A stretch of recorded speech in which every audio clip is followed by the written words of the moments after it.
여러분 예레미야를 읽고 계시죠? 이 내용 가운데 20장 7절에서 9절입니다. 우리 같이 한 목소리로 읽습니다.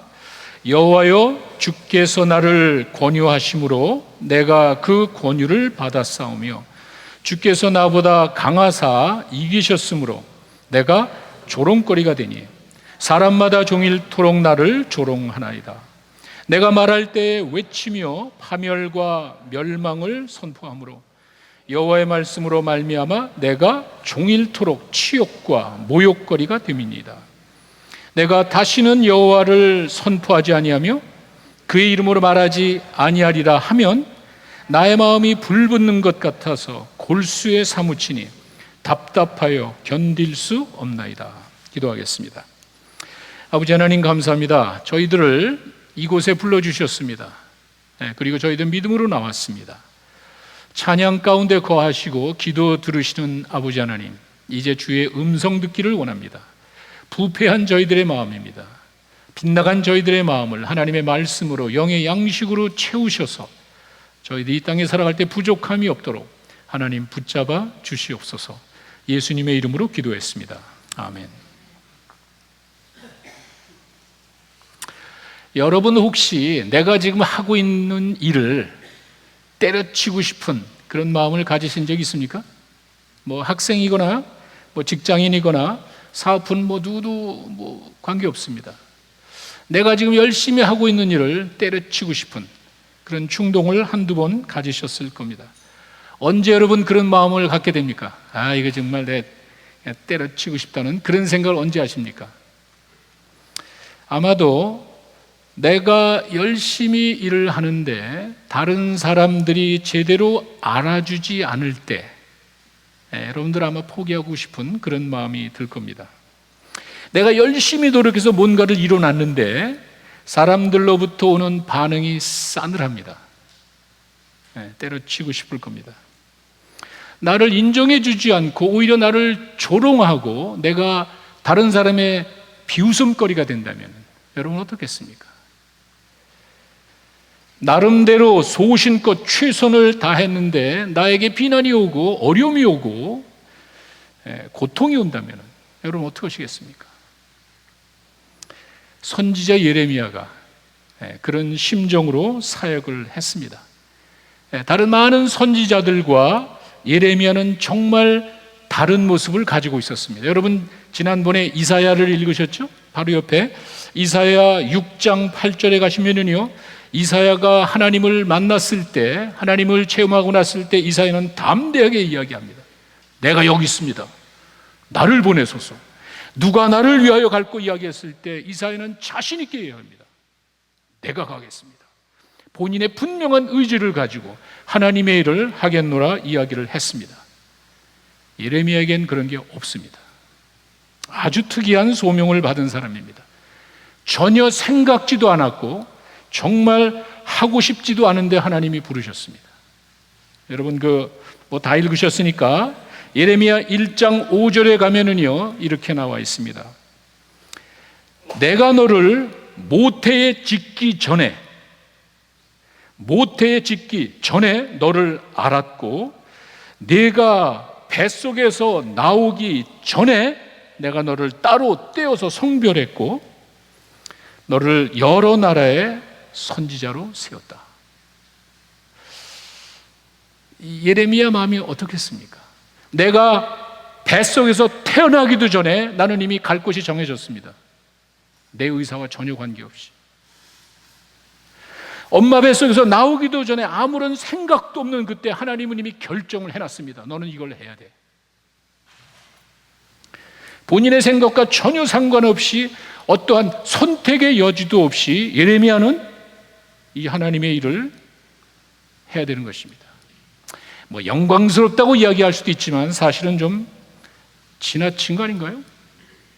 하나님의 일을 엄청난 그 사역을 맡기실 때 하나님께서 정말 선택의 여지도 없이 내가 태어나기도 전에 내 의사와 관계도 없이 이 엄청난 일을 하라고 하나님이 결정을 하셨습니다.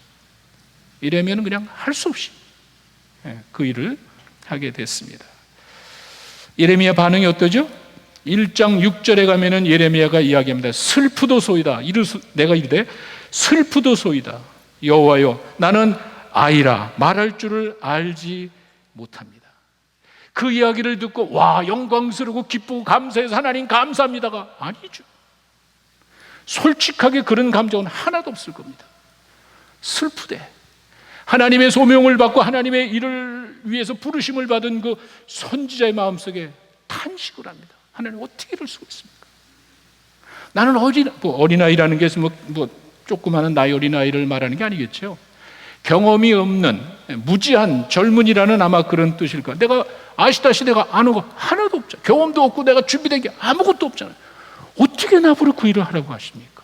탄식을 합니다. 하나님의 소명을 받은 하나님의 선지자가 탄식을 하는 거, 어쩌면 그럴 수가 있습니까?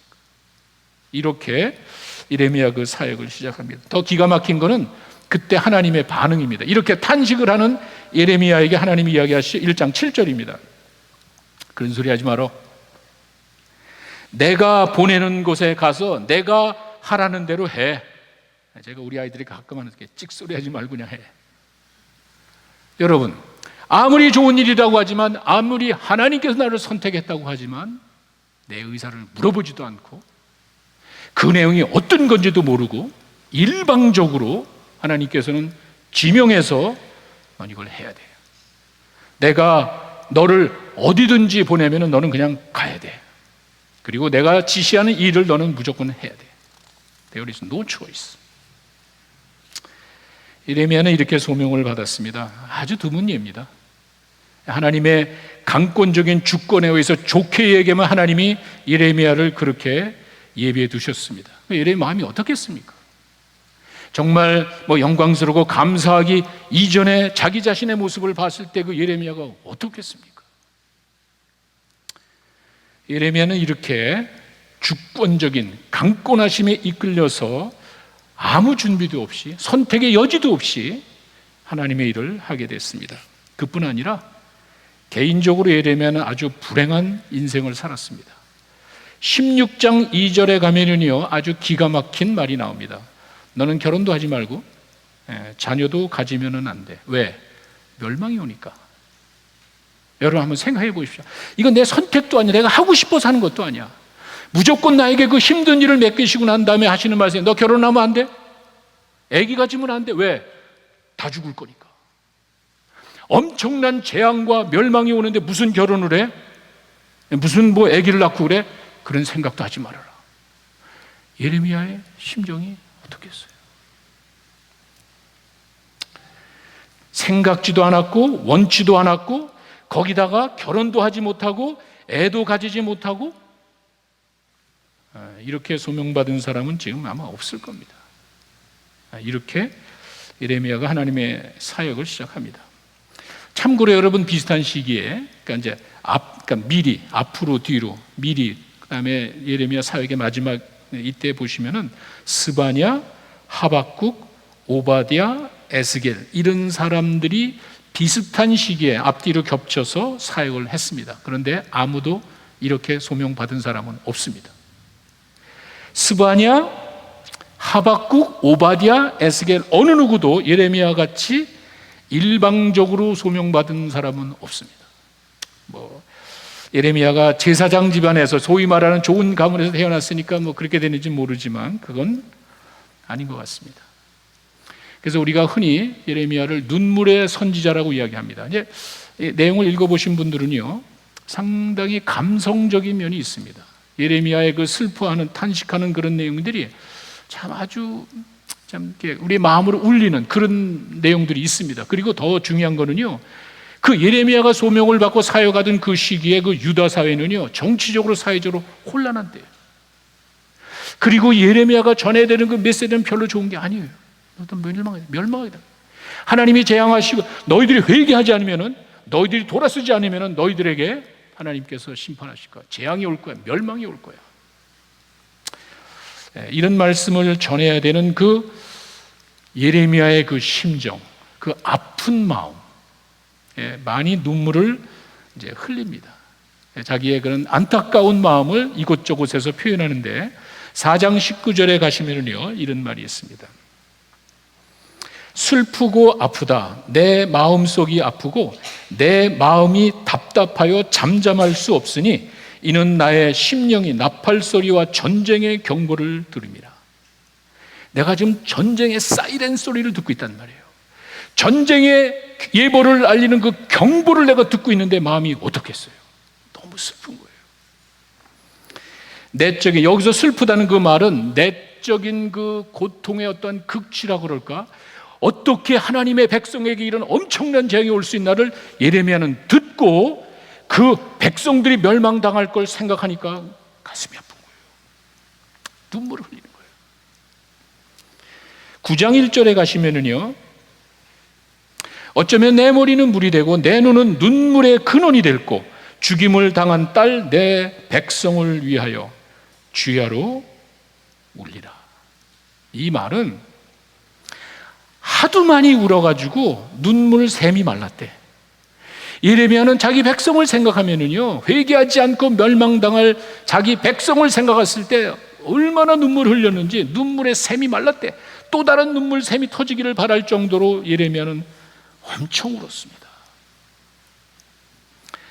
여러분 좀 지나면은요, 이제 아마 다음 주나 그때쯤 되면 읽게 될 겁니다. 예레미야 애가서를 읽으면은 그 예레미야의 슬퍼하는 마음이 잘 표현되어 있습니다. 하나님의 사람입니다. 하나님의 소용받은 선지자의 눈물이 거기 아주 자세하게 나와 있습니다. 예레미야는 그렇게 일을 했습니다. 예레미야의 고민은 원치 않는 일, 내가 생각하지도 않은 일을 해야 되는 거예요. 내가 한 번도 꿈을 꾸고 내가 자원해서 노력해가지고 하겠다고 이사야 같이 내가 여기 있습니다, 나를 보내서 산 적이 없습니다. 생각한 적도 없고 원치도 않는데 그걸 해야 되는 거예요. 좋지도 않은 말씀, 사람들이 듣기 싫어하는 말씀을 전해야 됩니다. 재앙과 멸망과 심판을 선포해야 돼요. 그러니 사람들의 반응은 뻔하죠. 언제라도 때려치고 싶은 심정이었을 겁니다. 내가 하고 싶지도 않고 내가 원하는 것도 아니기 때문에 예레미야는 정말 때려치고 싶은 심정이 막 굴뚝 같았지만 피할 수 없는, 지울 수 없는, 없애버릴 수가 없는 그러한 사명이 그의 마음속에는 있었습니다. 제가 이 내용을 이렇게 보면서 하나님의 일을 하는 사람들의 모습이겠구나. 특별히 저희가 이제 새롭게 목장을 개편하고 새로운 목장 사역을 시작합니다. 우리 목자들의 마음인 것 같아요. 일부 목자들의 마음인 것 같아요. 무슨 말이냐 하면은 정말 몇몇 목자들은요, 하고 싶어서 한 사람 거의 없습니다. 그냥 떠밀려가지고 교회에 일꾼이 없고 교회가 중요한 사역이라고 이야기하는데 일할 사람이 없다 그러니까 그냥 할 수 없이 떠밀려서 나는 준비도 되지 않고 나는 할 마음도 없지만 떠밀려서 하는 경우도 있는 것 같아요. 잘못된 게 아니에요. 여러분 잘 기억하세요. 내가 그 일을 추진해 나가는 것이 아니라 내가 순종하면은 하나님이 그를 통해서 일하시기 때문에 잘못된 건 아니에요. 저희가 목장 사역을 강조하니까 정말 저희 교회 가장 중요한 사역입니다. 우리 조직이 좀 다릅니다. 그런 여전대 남성 이런 게 아니라 정말 한 영혼이 구원받고 그 한 영혼이 성장하는 환경이 주어지지 않으면은 신앙은 성장하지 않습니다. 다시 여러분이 이렇게 앉아가지고 11시 예배 드리고 돌아가고 이거 1년, 2년, 3년, 5년 한다고 신앙이 성장되는 게 아니에요. 오해하지 마십시오. 이게 잘못된 게 아닙니다. It's not enough. 예배 한 번 드리고 가는 것 가지고 만족하신다면 여러분 그 안에서 성장하기는 정말 어렵습니다. 여러분 한마디도 못하잖아. 제가 이야기하는 여러분 제 말에 반발하는 사람이 있으니까 제가 궁금한 거 질문을 할 수 있으면 어떻게 하겠냐. 그게 아니에요. 한 영혼이 구원받고 그 사람이 성장할 수 있는 것은 소그룹에서 되는 거예요. 소그룹에서. 우리의 자그마한 목장은 그저 지역별로 구역별로 나누어서 구역 예배 드리고 성경 공부하고 보고하는 관리 체제가 아니에요. 우리 그렇게 하질 않습니다. 목자들의 헌신을 통해서 목자들의 수고와 사랑과 헌신을 통해서 주님의 사랑을 맛보는 거예요. 그들이 무슨 큰 퀄리피케이션에 완벽해서 되는 게 아니에요. 주님을 통해 완전히 변화된 그 사람들이 여러분들을 섬기면서 여러분들이 그 공동체, 자그마한 공동체 안에서 내 신앙을 실천해 나갈 때 예배드리고 그냥 가만히 있는 게 아니라, 우리 목장에 가면 여러분이 일을 다 하시잖아요. 내 옆에 사람에게 어떤 직분이든 이런 다 주어져가지고 뭔가 내 믿음을 실천할 수 있는 사역의 현장이 목장이잖아요. 그거를 이끌어가는 사람이 목자예요. 작은 교회 역할입니다. 정말 쉽지 않습니다. 아까 말씀드렸듯이 뭐 이렇게 잘 준비돼서 하고 싶어서 하는 것보다 떠밀려 사는 분들이 많습니다. 목사님, 나는 원하지도 않고 정말 경험도 없고 사람들로 인한 상처도 있고 내가 은사도 없고 힘듭니다. 제가 알고 있습니다.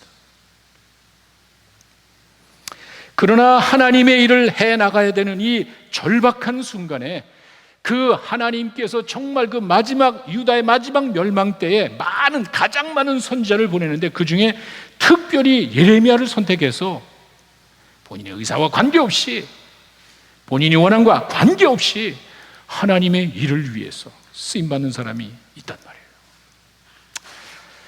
말이에요. 하나님의 일을 해나가는 많은 사람들은 아마 공감을 할 겁니다. 그게 예레미야의 고민이었습니다. 몇몇 우리 사역자들의 고민입니다. 나는 원치도 않는데, 나는 한 번도 생각하지도 않았는데 해야 하는 절박감이 우리 마음속에 있습니다. 순종합니다. 제가 좀 더 자세하게 선지자의 고민이 뭔가 한번 생각해 봤습니다. 먼저는 선지자의 고민은 사람들의 차가운 반응입니다. 사람들의 차가운 반응. 7절 보시기 바랍니다. 7절에 보시면은요, 내가 조롱거리가 되니 사람마다 종일토록 나를 조롱합니다. 보세요. 하나님의 백성들에게 하나님의 말씀을 전하는데 조롱을 받습니다. 내가 엉뚱한 세상 사람들에게 이야기하는 게 아니에요. 내가 하나님의 하자도 모르는 사람에게 하나님을 증거하려니까 이거 너무 어렵습니다가 아니에요.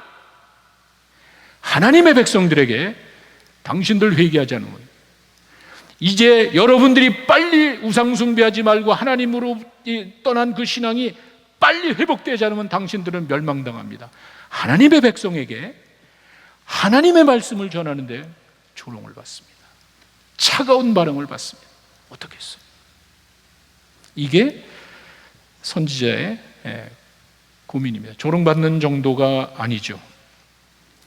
예레미야는 하나님이 주신 그 말씀을 하나님께서 저들에게 멸망당할 거라고 선포했지만 지금 괜찮잖아요. 이게 문제예요. 예레미야는 너희들이 회개하지만 하나님이 여러분들에게 재앙을 주고 멸망당하고 남의 나라가 끌려가게 될 겁니다. 무슨 소리 하고 있어? 하나님이 우리를 버리실까? 하나님이 자기 사랑하는 백성을 버리실까? 쓸데없는 소리 하지 마라. 사람들의 그 차가운 반응을 봤을 때 예레미야는 마음이 정말 아픈 거예요. 내가 뭘 잘못해서가 아니에요. 사람들의 마음이 잘못된 거예요. 일을 하다 보면 내가 뭘 잘못해가지고 이게 목장이 제대로 안 되고 내가 일을 뭘 잘못해가지고 이 일이 진전이, 그게 아니에요. 사람들의 마음이 틀린 거예요. 하나님의 백성들이 마음에 하나님의 말씀을 받을 준비가 되어 있지 않은 거예요. 심판을 피할 수가 없는 것입니다. 사실 20장 2절에 가면은요, 조롱받는 정도가 아니었습니다. 아주 끔찍합니다. 이 바스울이라는 사람이 제사장입니다. 여러분, 하나님의 선지자가 이야기를 하는데 하나님의 제사장 바스울이 예레미야를 때립니다. 쓸데없는 소리 하지 마라. 내가 이 백성들에게 칭찬 듣고 환영을 받아야 되는데 멸망이 와?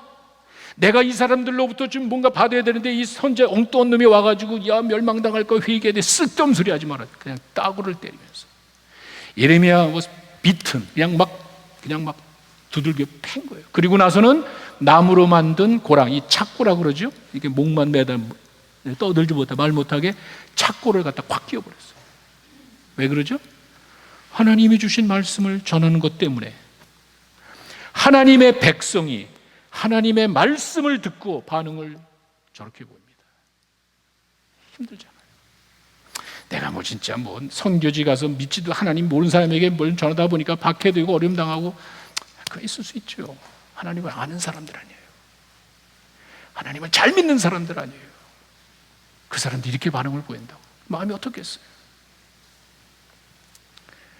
사람들의 차가운 반응은 예레미야만 당한 건 아닙니다. 그 이후에 예수님도 그와 비슷한 이야기를 하시죠. 누가복음 7장 32절에서 34절에 보면은요, 표현이 참 재밌습니다. 예수님이 하도 답답하니까 사람들이 피리를 불어도 춤을 안 춘대. 그저 즐겁게 음악을 틀어놓으면 사람들이 흥겹게 해야 되는데 아무 반응이 없는 거야. 그리고 곡을 하는데도 슬퍼하는 사람이 하나도 없어. 이 누가복음 7장 32절에서 34절의 말씀은 곡하여도 울지도 않고 피리를 불어도 춤추지 않는 무감각한, 무관심한 그 사람들 두고 예수님이 한탄하는 모습이에요. 예수님이 엉뚱한 이야기 하겠습니까? 그런데도 사람들은 무관심하는 거예요. 그리고 반응이 재미난 게, 침례 요한이, 여러분 아시죠? 침례 요한은 광야에서 금욕적인 삶을 살았습니다. 요한은 특별히 성별됐기 때문에 예수님의 길을 예비하는 그 목적 하나를 위해서 제사장 아들이지만 광야에서 메뚜기와 석청을 먹으면서 따로 금욕적인 삶을 살았습니다. 사람들이 뭐랬는지 아세요? 침례 요한이 떡도 먹지 않고 포도주도 마시지 않으니까 귀신 들렸대. 사람들이 그렇게 반응을 보입니다.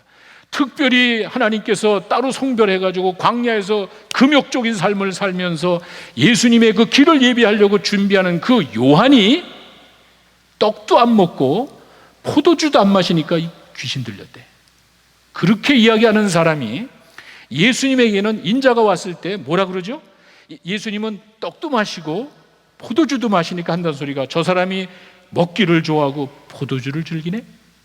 포도주를 즐긴다는 그 드렁커드란 말은요, 술 주정뱅이라는 말이에요. 보세요. 요한이 떡도 안 먹고 포도주도 안 마시니까 이거 귀신 들렸네? 예수님이 떡도 먹고 포도주도 마시니까 이게 술 주정뱅이네? 사람들의 반응이에요. 어떻게 했어요? 이렇게 사람들은 그 말씀을 깨닫고 이해하고 미래를 바라보기보다는 자기가 편한 대로, 아니 지금 눈앞에 있는 지금의 이익을 위해서 사는 것이 사람들의 모습이에요. 예레미야가 미래를 예언하면서 여러분들 회개해야지, 그렇지 않으면 정말 하나님의 재앙이 옵니다. 괜찮은데 뭘 그래? 아무렇지 않잖아. 하나님이 자기 백성을 버릴까? 하나님이 자기 백성을 남의 나라를 끌려갈게. 쓸데없는 소리 하지 마라. 자꾸 이야기에 확 죽여버려. 사람들이었어요. 예수님이 그렇게 이야기를 해도 반응이 없어. 무감각해. 요한이 그렇게, 침례 요한이 먹지도 아니하고 술도 포도주도 안 마시고 하니까 저 귀신 들렸다고 이야기하는, 예수님이 그 사람들하고 가까이서 먹고 마시면서 생활하니까 저 술 주정뱅이네. 이게 그 사람들의 모습이었습니다. 하나님의 말씀이 선포되어졌을 때 그 말씀을 깨닫고 내 자신을 바라보기보다는 내 마음에 맞지 않으면 그냥 비판하는 거예요. 이것이 내 생각에 별로 마음에 들지 않는다 그러면 거기에 그냥 즉각적으로 반대하는 거예요. 예수님께서 누가복음 12장 56절에 그런 이야기를 합니다. 너희는 어떻게 시대를 분별하지 못하느냐. 천지의 기상은, 그러니까 이게 무슨 말이냐면 그 팔레스타인 그 지형이 지중해에서 이렇게 바람이 이렇게 서풍이 탁 불면은 이거 바람이 부는 거야, 아무래도 비가 오겠다. 이렇게 그냥 기상이 변화되면은 구름이 많이 끼고 이게 좀 비가 이렇게 금방 알아보면서 어떻게 세상을 바라보면서 아무런 반응이 없냐는 거예요. 이 세상을 바라보는 너의 마음이 어떻게 냉정하냐는 거예요. 제가 지난주에 그 텍사스 가서 사역, 그 목사님들 사역하는 동안에 들은 뉴스입니다. 여러분 다 들은 이야기입니다. 엘파소에서 총기 사고 났어요. 20몇 명이 죽었어요. 24시간도 되기 전에 데이톤 오하이오에서 또 총기 사고 났습니다. 또 죽었어요. 아무런 이유 없어요. 원한이나 그런 게 아니에요. 그냥 쏴줘요. 미워서 그냥 쏴주는 거예요. 엘파소에서 수십 명이 죽고 그 다음 날 20시간도 안 돼서 오하이오에서 또 죽고, 총기가 어쩌니까 난리 나니까 이제는 캘리포니아 오렌지 카운티에서 칼부림으로 난리 났어요. 총으로 쏴 죽이고 칼부림으로 사람 죽이고. 우리 세상이란 말이에요. 이렇게 세상이 험악스럽게 나아가는데 여러분 뭐하고 계세요? 한번 생각해 보세요. 내가 사는 환경과 내 자녀들이 있는 환경이 지금 언제 어디서 무슨 일이 일어날지 모른단 말이에요. 어떻게 하시겠어요? 우리가 다른 건 못하지만 관심 가지고 기도는 해야 되잖아요. 하나님, 이 나라를 좀 살려주세요. 진짜 심각합니다. 하루도 빼놓지 않고 거의 1년 내내 그와 같은 무슨 뭐가 잘못된 게 아니에요. 그저 뭐가 빗나가서 시스템적으로 잘못된 게 아니에요. 기분 나쁜 거야.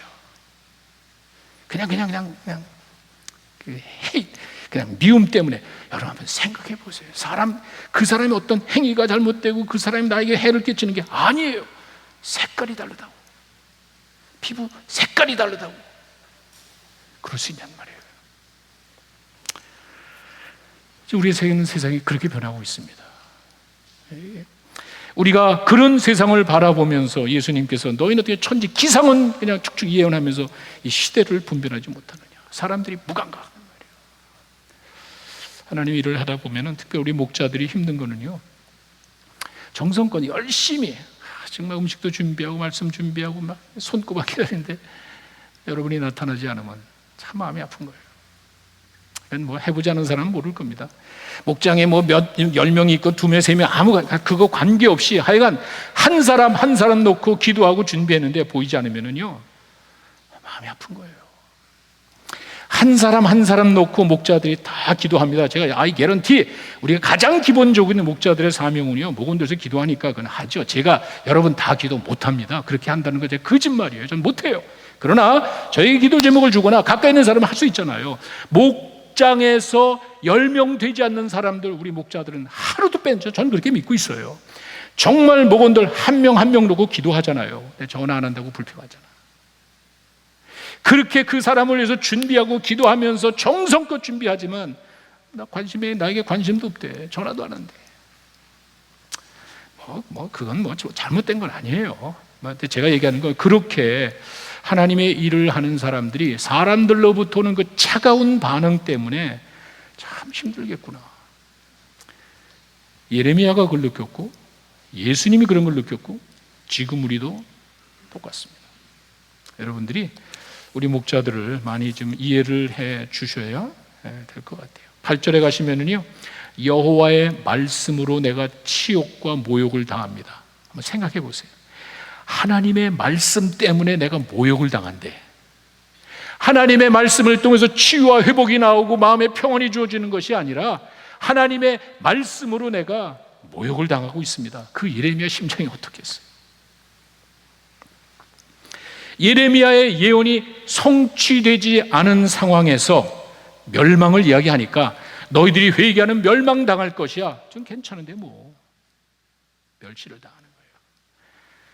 우리가 전한 말씀이 성취되지 않으면, 우리의 기도가 응답되지 않으면 사람들이 조롱하잖아. 그런 생각 가지고 뭘 하냔 말이에요. 지금 당장에 내 눈에 보이지 않는다고 그 앞에다 대고 예레미야를 힘들게 하잖아. 내가 기도한 것이 지금 당장 이 순간에 이루어지지 않는다고, 기도 응답이 없다고 기도하는 사람을 비웃고 있잖아. 그게 세상 사람들의 모습이에요. 그러니 예레미야의 마음이 어떻겠습니까? 하나님의 말씀을 전하면서도 반응이, 오히려 박해를 받고 조롱받고 이런 모습들이 선지자의 고민이었습니다. 사람들이 듣기 싫어도 말씀을 전해야 되는 또 다른 고민이 이들에게 있습니다. 자, 두 번째는요, 이렇게 사람들의 차가운 반응이 있을 뿐더러 두 번째 고민은 뭐냐면, 그렇다고 해서 말씀을 전하지 않을 수 없는 거예요. 내가 하기 싫으면 때려치면 되는데 때려칠 수가 없는 거예요. 이 마음이 있단 말이에요. 제가 이 내용을 세번역으로 한번 읽어드리겠습니다. 세번역으로 있나 모르겠는데요. 이제는 주님을 말하지 않겠다. 내가 다시는 주님의 이름으로 외치지 않겠다 하고 결심하여 보지만 그때마다 주의 말씀이 나의 심장 속에서 불처럼 타올라 뱃속까지 타들어 나는 견디다 못해 그만 항복하고 맙니다. 이게 선지자의 마음이었습니다. 말씀을 전하면 사람들의 반응이 거칠어. 말씀을 전하면 나를 죽이려고 그래. 말씀을 전하지 않으면 내 마음에 평안이 없어. 불타오르는 내 마음에 사명감이 있어. 이게 예레미야의 고민이었습니다. 우리는 다른 말로 거룩한 부담감이라고 합니다. 내가 하기 싫어도, 원치 않아도 해야 되는 거예요. 나는 준비가 되지 아니하고 나는 전혀 은사도 없고 내가 할 수 없다고 하지만 영혼을 살리는 것이기 때문에, 내가 하는 것이 아니라 내가 쓰임받는 것이기 때문에 해야 되는 거예요. 이 고민이에요. 나는 하고 싶지 않아도 말씀을 전하지 않을 수 없는 거룩한 부담, 하나님의 일을 하는 사람들의 부담이었습니다. 선지자 아모스 여러분 아시죠? 아모스 3장 8절에 가면 이런 말이 있습니다. 사자가 부르진즉 누가 두려워하지 않겠느냐. 사자가 우르렁한데 누가 두려워하지 않겠느냐. 여호와께서 말씀하시는데 누가 예언하지 않겠느냐. 이 아모스는요, 성경에 보기 드문 정의의 선지자였습니다. 이 사람은 뭐냐면 오직 정의롭게, 그러니까 정의를 물같이 흐르라고 그러죠. 정의를 물같이 흐르고 공의를 마르지 않는 강같이 해야 된다. 부패된 나라에게, 이 잘못된 정권을 향해서 이야기하기를요, 정의가 물같이 흘러야 돼. 공의를 강같이 흐르게 해야 돼. 제가 신학교에서 가르칠 때 이게 90년대 초인가 하여튼 80년대 말인가 하여튼 90년대 초인가 데모가 하루도 끊이지 않고 한국에 데모가 일어나는데, 우리 신학교 데모는 좀 달라. 거기는 그냥 어쩌자 하면은 사람들이 아는데 성경 구절을 꼭 인용해. 데모할 때 단골 손님으로 나오는 성경 구절이 바로 이 아모스야. 정의를 물같이, 잘못된 정의 막상, 그런 정말 정의로운 선지자였습니다. 그 사람이 하는 말이, 하나님이 말씀하시는데 내가 어떻게 이야기하지 않냐는 거예요. 나는 하고 싶지 않고 그거 하면은 분명히 나에게 박해가고 어려움이 오지만 하나님의 말씀이 내가 어떻게 안 하냐는 거예요. 거룩한 부담감이에요. 그렇게 일어나요. 사도 바울도 비슷한 이야기를 하죠. 고린도전서 9장 16절에 가니까, 내가 복음을 전할지라도 자랑할 것이 없으면 내가 부득불하는 것이야. 만일 복음을 전하지 않으면 나에게 화가 있을 것이야. 지금 내 앞에 물에 빠져 죽는 사람인데 내가 등 돌려? 여러분 생각해 보셨습니까? 지금 내 앞에서 물에 빠져 죽는 사람이 살려달라고 아우성치고 있는데 난 몰라. 그럴 수는 없죠. 죽어가는 영혼들이 있는데 생명의 말씀을 어떻게 감출 수 있냐는 거예요. 거룩한 부담감이에요. 사도행전에 가면은 요한과 베드로가 하나님의 말씀을 전하면서 어려움 당하는 장면이 몇 군데 나옵니다. 근데 어느 한 그 장면에는 정말 요한과 베드로를 불러다가 너 그런 말씀 전하지 마라. 그도 전하면 안 돼. 그리고는 정말 불러다가 때렸습니다. 많이 쳤대. 하나님의 말씀을 전하는 그 사도 요한과 사도 베드로를 엄청 때린 거야. 하지 마라. 너 하나님 말씀 전하면 안 돼. 이렇게 엄청나게 매를 맞고 심한 경고를 받았습니다. 베드로가 뭐라 그러죠? 야, 그런 웃기는 소리 하지 마라. 우리가 보고 들은 거는 이야기하지 않을 수 없어. 거룩한 부담감이에요. 나는 정말 준비가 되지 않고, 나는 정말 할 수 없고, 나는 정말 마음에도 없지만 현실은 뻔하잖아요. 내가 안 하면 누가 하냐는 말이에요. 지금 내 눈앞에 물에 빠져 죽는 그 사람을 놔두고 어떻게 등을 돌릴 수 있냐는 말이에요. 죽어가는 영혼들에게 내가 어떻게 생명의 말씀을 그냥 품고 있냐는 말이에요. 니들이 나를 때리고 니들이 나에게 아무리 괴롭히고 힘들게 할지라도 내가 봤어, 내가 들었어, 이 내용은 내가 절대로 전하지 않을 수가 없어. 이게 베드로와 요한의 그 심정이었습니다. 말씀을 전하는 자들의 고민이 바로 거기 있습니다. 우리가 여러분들이 우리 몇몇 목자들 두고 이야기하는 것이 아니라 우리 신앙생활하는 여러분들의 마음속에는 꼭 기억하십시오. 우리가 사는 지금 이 현실 세계가 그렇게 쉽지가 않습니다. 제가 어렸을 때 신앙생활하던 40년, 50년 전의 모습이랑 천지차이에요. 그때는 하나님의 말씀 전하면 정말 눈물을 흘리고 막 통곡하고 회개하고 사람 엄청 많았습니다. 지금 세상이 어떻게 되죠?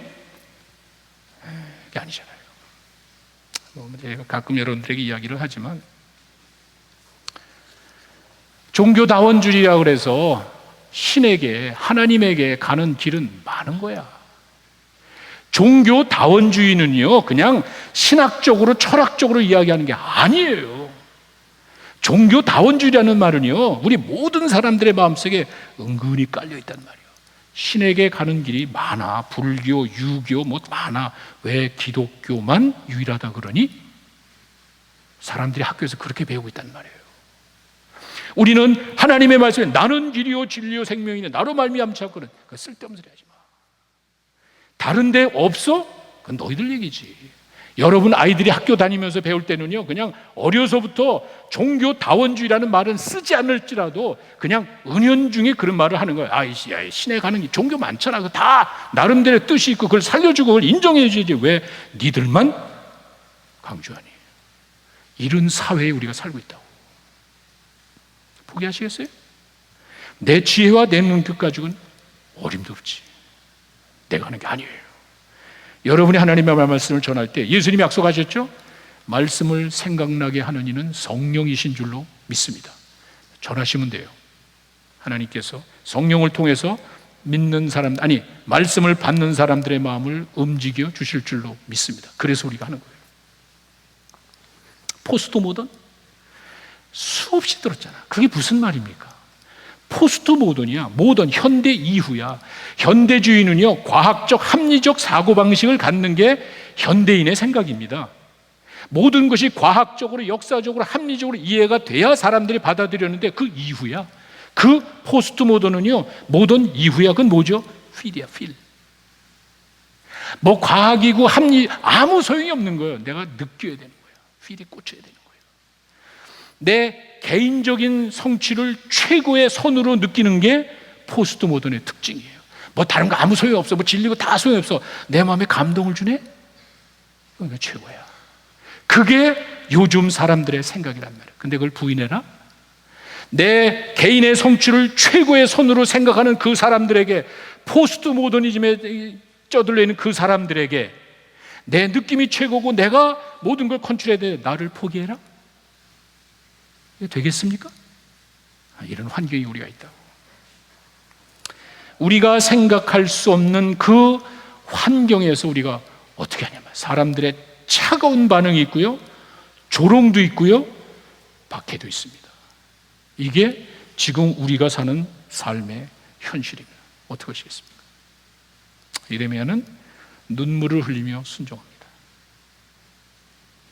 선지자의 고민은 원치 않는 일을 해야 됩니다. 자원해서 하는 게 아니에요. 인본주의예요. 내 마음에 감동이 오고 이 부패한 성품에 감동이 오면은요, 뭘 못하겠습니까? 다 하겠죠. 그러나 우리가 그렇게 감동받고 내 필이 와야만 하는 게 아니에요. 내 자녀를 키우는데도 똑같습니다. 여러분 자녀 키우는데 항상 기쁘고 감사하고 뭐 넘쳐서 합니까? 그게 아니에요. 힘들어요. 내 마음같이 되지 않는 게 자녀 문제고 정말 밑도 끝도 없는 것이 자녀 문제예요. 그래도 해야 되잖아. 내 자식이니까. 원치 않고 자원하지 않아도 해야 되는 거예요. 이게 하나님의 일이에요. 좋지 않은 말씀을 전해야 돼. 사람들이 별로 좋아하지 않는, 사람들이 싫어하는 말씀도 전해야 돼. 당신 죄인이야. 어렵잖아요. 칭찬하고 좋고 뭐 잘 되는 이야기 해줘야 되는데 당신 그렇게 하면 큰일 나. 이 세상을 떠날 때 삶에 대한 평가가 있어. 그 인생이 빨리 회개하고 돌아서야 되면 정말 영원한 고통이 있어. 듣기 싫잖아요. 유니버셜리즘이라 그래서 모두가 다 잘 되겠지. 너도 나 죄고 뭐고 다 형제 자매고 가족이라는 이 패밀리의 데피니션 자체가 바뀌어버렸잖아요. 그냥 좋은 사람끼리 그냥 모이면 되지 뭐 남자 여자 그럴 필요도 없잖아. 가정이 무슨 뭐 남자 여자 모여서 만드는 게 가정이 아니잖아. 좋은 사람끼리 만나면 가정이지. 다 바꿔버렸잖아요. 그러니까 좋잖아. 정죄하는 것도 없고 아무것도 없으니까 얼마나 좋냐는 말이에요. 이게 옳은 거예요? 그게 정말 여러분 마음속에 옳다고 여러분 생각하십니까? 네, 그게 아니잖아요. 우리는 거기서 온 게 아니에요. 우리는 하나님으로부터 온 사람이야. 하나님께서 자기의 형상대로 지음받았지 동물같이 탄 게 아니란 말이에요. 그렇게 살아야 되는 게 아니에요. 좋지 않은 말씀도 전해야 됩니다. 사람들이 싫어해도 해야 됩니다. 이게 하나님의 일이에요. 사람들이 때로는 차갑고 비웃음을 합니다. 내가 하나님의 말씀을 전하지만 사람들의 반응이 차가운 정도가 아니라 저를 조롱하고 때로는 나를 핍박할 수도 있습니다. 해야 되는 거예요. 잘 되고 형통해야만 하나님의 뜻이 아니라는 거예요. 예레미야가 뭘 잘못했냐는 말이에요. 예레미야가 뭘 실수했다고 그렇게 무슨 제사장이 와가지고 막 때리고 막 착고를 왜 그렇게 하냐는 말이에요. 하나님의 뜻이 이루어져 나가는 과정이었습니다. 예레미야는 내가 정말 전하고 싶지 않고 여호와의 여자도 이야기하고 싶지 않은데 가슴에 타오르는 이 마음을 지울 수가 없는 거예요. 한 영혼을 살릴 수 있는 그 비결을, 그 말씀을, 생명의 말씀을 가진 자들이 품는 거룩한 부담감이었어요. 이렇게 선지자의 고민이 있었습니다. 원치 않는 일도 해야 하고 좋지 않은 말도 전해야 됩니다. 때로는 사람들이 차갑게 반응을 보이고 비웃음을 한다 할지라도 우리 마음속에 지울 수 없는 사명감이 있잖아요. 하나님이 주신 거예요. 그래서 하는 거예요. 당장 때려치고 싶지만, 지금 같은 너무 힘들고 고통스러워서 당장 때려치고 싶지만 주님이 주신 건데, 주님이 원하시는 건데, 그런 생각을 우리가 가지고 있을 때 그 의에 줄이고 그 목마른 그런 그 심정을 가지고 한 영혼을 살리는 일인데 성령으로 채워서 사용하여 주시옵소서. 여러분과 나의 고백이 되기를 바랍니다. 기도하겠습니다. 여러분 조용히, 이게 무슨